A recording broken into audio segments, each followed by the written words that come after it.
Grab your W-2, your 1099, and maybe a stiff drink. We're talking worker classification. Welcome back to Beyond the Bill Number, the podcast where we dig into the policies behind the politics and the fine print behind the flashy headlines.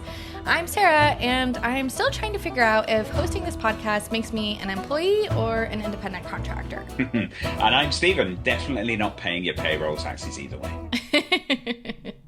Well, today's issue voter bill of the month is Congress's H.R. 1319, which could shake up how millions of Americans are classified at work. So before we kind of dive into this, I would love to know if there is anything that is even remotely similar to this W-2 1099 classification in the UK, or if it doesn't matter, or what does it look like over there? No, it's exactly the same, and exactly the same battles are going on. Okay. So Uber has been at the heart of this, just as it was in the United States as well. So should you be classified as self-employed or as an actual employee? And it's similar ideas. If you're self-employed, you obviously have to pay your own taxes. You don't get any benefits. You don't get any sick pay. You don't get holiday pay, all of those kind of things. So it benefits some people. Some people want to be employed like that, and people who own their own business, obviously, or who are like independent contractors selling their services for different companies. Obviously, that suits them. And to be honest, a lot of like delivery drivers who just want to earn a bit of extra money, and Uber drivers as well. You know, that traditional Uber pattern where you might have some other job and you just do a few hours in the evening to earn a little bit of extra money.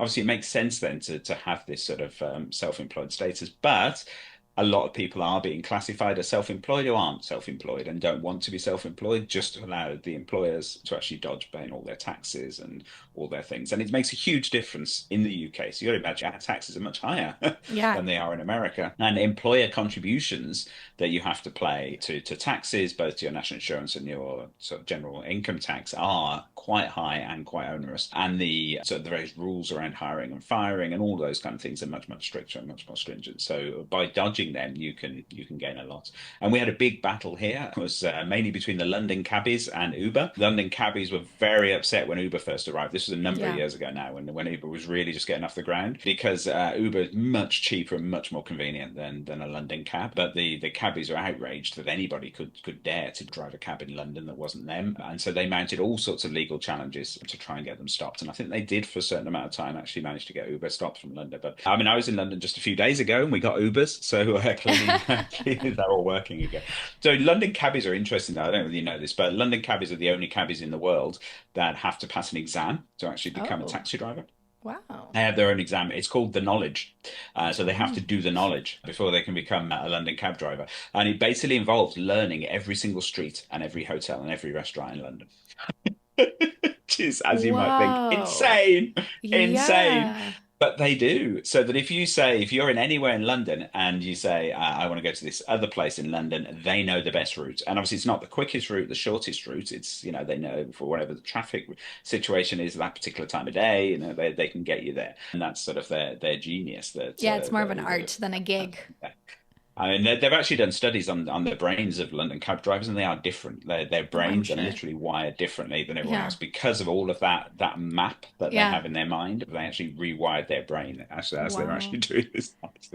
But anyway, that's an aside. So the same battle's going on about gig workers, and here it's all about 0-hour contracts. That's the big thing. The Labour government has actually vowed to ban, and they're actually passing legislation to try and ban this. The idea that you have a contract of work, but you're not guaranteed any hours, and you only get paid for the hours that you do, but they don't guarantee you any hours. And there's lots of jobs like that, which are sort of trying to get for the employer getting the best of both worlds, of having somebody on staff on contract, but not actually having to pay them to do work. One question I had, which I feel like this is a little silly, but one of the biggest reasons I feel like you want to be W-2 in the US is to be able to get access to insurance, because it's so expensive on the private market and it's really hard to get and it's not very good. Yeah. What other types of benefits do y'all get that are aside from like the National Health Service of getting the health insurance? Like, do you all get like 401ks and other things like that too, like we get in the US? Or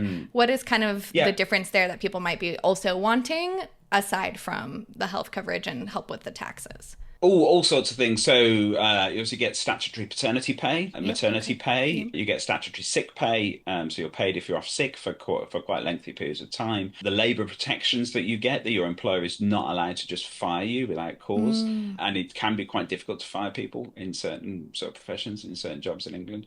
You also get the state pension. So Okay. to pay towards the state pension, you have to work a certain number of hours. And so you pay contributions, you pay national insurance contributions when you're working.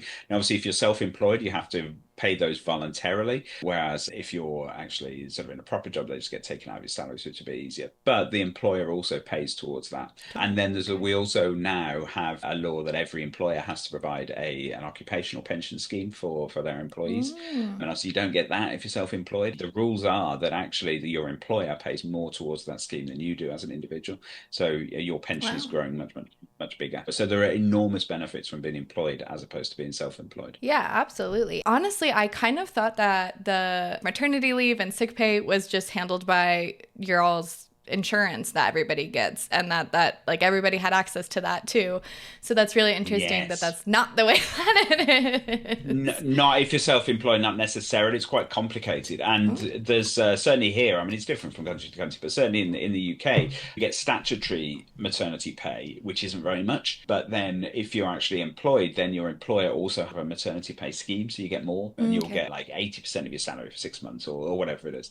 But that's not the same if you're just getting that statutory maternity pay paid by the government. I mean, it's something. It's better than nothing, and you Yeah. can do it. But obviously, it's not as generous as if you're Yeah. employed. Okay, yeah. So it's all very similar to the same reasons in the US. It's a Yeah. little different, but very similar. We even had a huge mounting against the Uber and Lyft world from our New York taxi drivers because medallions are so expensive. Absolutely. And Uber has also completely disrupted how they pay people. And a Yes. cabbie in London is a pretty lucrative job, whereas a lot of people can't make their bills meet with driving Uber, Yeah. even if they're driving Uber 100% of the time.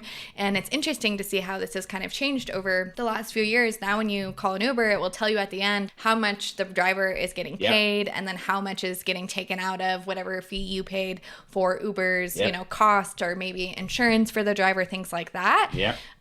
So I guess let's get into it. Let's start simple. Sure. Stephen, why does it matter if someone is an employee or an independent contractor? Well, I think we've already sort of covered quite a bit of this. It matters basically because the stakes are enormous. So we've already said that in the UK they are particularly enormous, but even in the US it's much the same really. So if you're an employee, you get minimum wage, you get overtime pay, you get workplace protections, you get unemployment insurance, health benefits, and crucially you get the right to unionize. Independent contractors, well, they don't get any of that really. They have freedom, flexibility, and a tax bill the size of a Tesla Model 3. So, there's those advantages, certainly. So employers save around 20 to 30% on labor costs by classifying people as contractors, which is why this misclassification has become such a massive loophole. And that's why some of the states, at least, are trying to address this and close those loopholes. Okay, so we found more loopholes. Surprise, surprise. And HR 1319 isn't necessarily closing these loopholes. It seems like it's kind of ripping them wide open. So, what's in this bill and why are people calling it a game changer? Well, it is a game changer, really. It's the biggest proposed change to federal worker classification in decades. It's sponsored by Representative Kevin Kiley of California with 15 Republican co-sponsors, and HR 1319 would make it dramatically easier to call workers contractors. It passed out of committee in 1916 along party lines. So, it might have some legs here. It all depends whether, obviously, the Republicans decide to push it or not. So the bill basically sets up a restrictive two-part test. If the hiring company doesn't directly control how the work is done, and if the worker has entrepreneurial opportunities like taking on risk or exercising judgment, then boom, they're a contractor. And even more controversially, HR 1319 forbids courts and regulators from considering other common sense factors like whether the company sets deadlines, requires safety standards, or mandates any kind of insurance. All the indicators that are generally right now used to tell if somebody is really an employee. All of that off the table. Wow. Okay. So supporters of this say it's about freedom. Opponents say this is about stripping protections. What are people on each side arguing? Yes. I mean, that's basically in a nutshell, isn't it? So committee chair Tim Walberg says it's about protecting workers and small businesses from bureaucratic overreach and giving people more independence. Obviously, very, very common, quite sort of sympathetic argument that the Republicans tend to put forward. Very American. Stripping away. Yeah, absolutely. Strip away. No, but it's a good argument. Certainly, if you look at the UK, look at how difficult it is to set up a business here, how difficult it is for small business in particular to employ people, which really stifles innovation and stifles that sort of entrepreneurial spirit. You can see anybody who's tried to set up a business here would be very sympathetic to the idea of stripping away bureaucratic overreach and getting rid of some of that red tape. But Democrats like Bobby Scott warns that it's a race to the bottom by removing this basic wage safety and union protections. And Marie Riverton at the Coffeeman Chronicle pointed out another kicker, really. HR 1319 also changes the National Labour Relations Act. And that means that if you're reclassified as a contractor, you lose all rights to collective bargaining. No unionising, no grievance process, no strikes. Okay, that's huge. And I've also seen some Republicans raising their eyebrows. Yes. So some generally, traditionally sort of conservative organizations, such as the Owner-Operator Independent Drivers Association, have warned that the bill goes too far, even for them, really. So, for example, under HR 1319, if a trucking company requires seatbelts or safety inspections, that can't be considered evidence of control, which makes it sound like the safety itself is optional, which trucking companies aren't going to want that, really. This is the federal picture. But what are states doing? Haven't some of them also been running their own kind of experiments in the place? Yes, absolutely. In that classic American fashion, the states have basically been laboratories for worker classification law. And the results, unsurprisingly, come out very polarized between your red and blue America, in a really high contrast here, in a way that you might expect with this particular topic. So on the pro-worker side, you have states such as California, of course. California's AB5 back in 2020 was the big one, really. It's the one that most people, I think, will know if they know any of these laws. It created the ABC test. So that says in California, you're an independent contractor only if A, you're free from control by the hiring entity, B, you do work outside the usual course of business, and C, you have your own trade or business. So that middle prong, particularly outside the usual course of business, is what really nailed those gig companies, because driving people is Uber's entire business. And the people who are employed are drivers. So it's very, very difficult to make that argument that Uber drivers should be independent contractors in any way. And the fight over AB5, which did pass, led directly to Prop 22, which we'll talk about later. Yeah, I remember that whole shebang about the Uber drivers and the Uber being so upset that they had to classify them as employees, and everybody was like, but they are your employees. I don't understand. Yes, I know. But it just comes back to the fact that the Uber business model does not work, actually. It's great for consumers. It's great for people who want to get taxis and not pay very much and have a super convenient service, but it doesn't work to actually make money for Uber or the drivers in particular. So this is all part of their ongoing battle to say, okay, now we've got 100% of the world taxi market. How are we going to actually make some money out of it? Right. And they're not going to do that if they have to suddenly start paying health benefits. Nope. All right, what's next? Okay, well, New York is another good example here. You have S5026 back in 2023, which was called the Freelance Isn't Free Act. Catchy title. It requires companies to give freelancers written contracts for work over $800 and guarantees payments within 30 days. If the company pays late, the freelancer can recover double damages. So it's modeled after a similar New York City law that's been on the books since 2017. So it's sort of a slightly different approach there, but another way of saying, okay, if you are a contractor, if you are a freelancer, let's provide you with some of these guarantees that you would expect if you're actually a contracted employee. Very interesting. Then you have Washington State. So in Washington, you had HB 1570 in 2024 last year, and this carved out a unique path for rideshare drivers in particular. So they're still classified as independent contractors, but the state created a special benefit structure for them. They get paid family leave, access to workers' comp style insurance, but without actually being classified as those dreaded employees. So a hybrid model, which Uber and Lyft actually supported because it gave them clarity. And I think they realized that they were on a bit of a sticky wicket with claiming that their drivers weren't really employees. Not the sticky wicket. Absolutely, definitely, very sticky wicket. Um, then Illinois has gone all in. So Okay. first they had the Freelance Workers Protection Act back in 2023. This guaranteed contracts and penalties for late payments, similar to the New York Yeah. approach, actually. And then Illinois also passed a constitutional amendment back in 2022 protecting workers' rights to organize and bargain collectively. So that means even if federal law weakens unions, Illinois workers should still have this state level protection because it's in their constitution. Okay, that all sounds very interesting. What about Yeah. the kind of pro business side of the house? Okay, so if we move across to redder America, then in Florida, we have SB 542 back in 2022. This said that if a company provides contractors with emergency help, such as, say, PPE during a hurricane or a health emergency, that alone would not classify them as employees. So basically, it shields companies from being punished for being nice, which, Mm, you can look at it either way, can't you? You can say, okay, otherwise the companies wouldn't provide these kind of things, so now they right, will provide these kind of things. So no, right.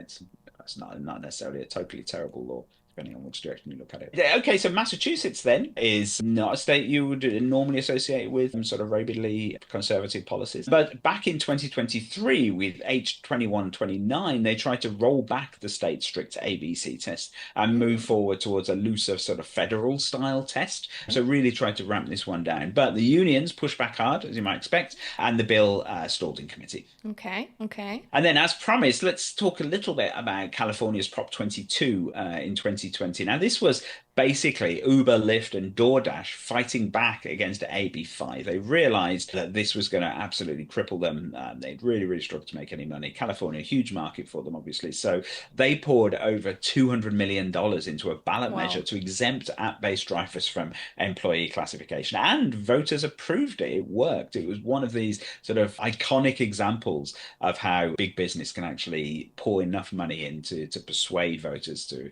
actually vote for things that perhaps they hadn't really thought very much about before.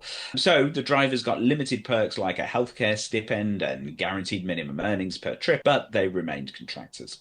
Interesting. Um, Very interesting take there.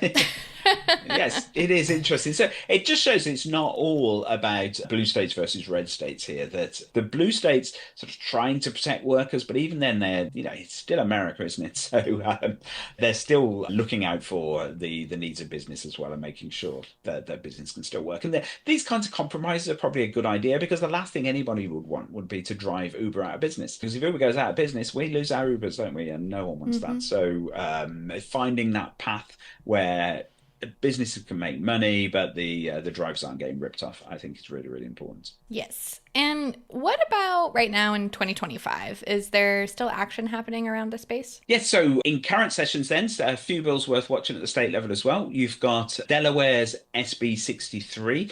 This makes both contractors and subcontractors jointly liable if workers are misclassified. So if a developer hires a contractor who then misclassifies the laborers, everyone up the chain is on the hook. So Mm, the exact opposite, really, of HR 1319, which tries to shield businesses from that kind of liability. hmm. Then in Iowa, you've got HF 348. This puts real teeth into the enforcement. It allows the state to levy fines of up to $10,000 per misclassified worker. So that's quite a Wow. lot.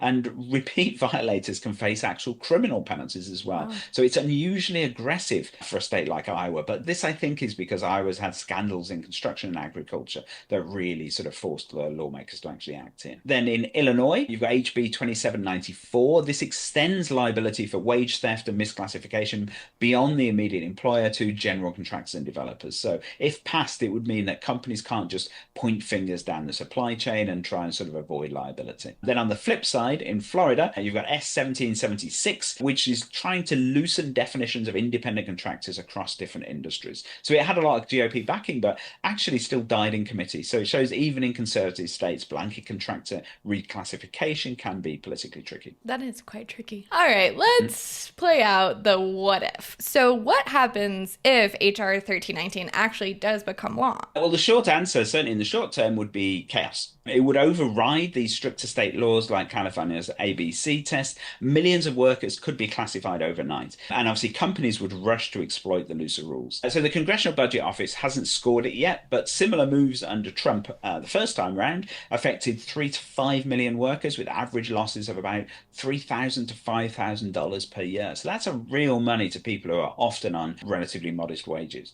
And then, of course, there's the political fallout. States would sue immediately, arguing federal overreach. Unions would launch massive campaigns. Meanwhile, gig companies would throw champagne parties. And of course, the lawyers would make bank with all these lawsuits.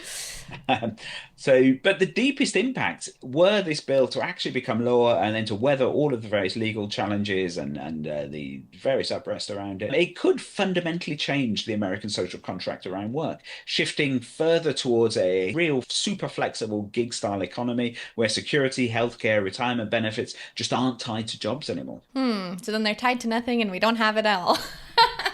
Yep. Well, you go out and sort your own stuff out. And if you don't sort your own stuff out, well, then that's your lookout.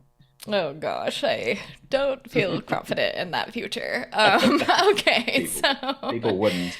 Then America is the country where, when asked, 50% of people say that their financial planning for retirement is winning the lottery. So, yes. I don't think you could rely on people to sort this out for themselves. No. No.